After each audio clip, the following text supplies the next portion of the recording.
ఇప్పుడు కంటిన్యూషన్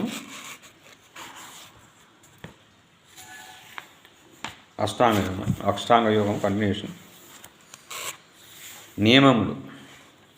యోగాంగములలో రెండవ ఆధారభూత అంగము నియమములు. మహర్షి పతంజలి శౌచ సంతోష తప స్వాధ్యాయేశ్వర ప్రణిధానాని నియమాః అన్నాడు. యోగా ద 2.32. శౌచము దాని అర్థము శుచి, పవిత్రత.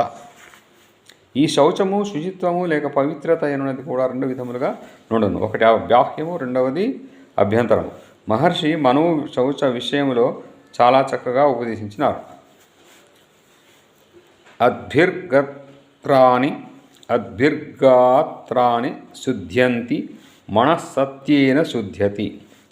విద్యాతపోభ్యాం భూతాత్మా బుద్ధిర్జ్ఞానేన శుద్ధతి అని చెప్పినారు. అనగా సాధకుడు ప్రతిదినము జలముచే శరీర శుద్ధి, సత్యాచరణముచే మనస్సు శుద్ధి, విద్య తపస్సుల ద్వారా ఆత్మశుద్ధి మరియు జ్ఞానముద్ర ద్వారా బుద్ధిని శుద్ధిపరచుకోనవలను. గంగా మున్నగు నదుల పవిత్ర జలములతో కూడా శరీరం శుద్ధి కాగలదు.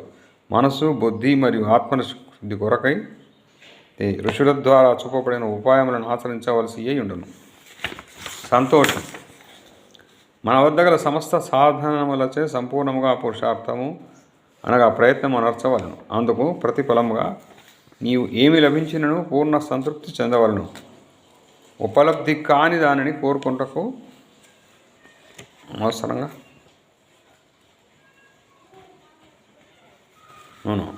మన వద్ద గల సమస్త సాధనములచే ఇది సంతోషం వేరే దాన్ని చూద్దామండి. Okay, right, thank you.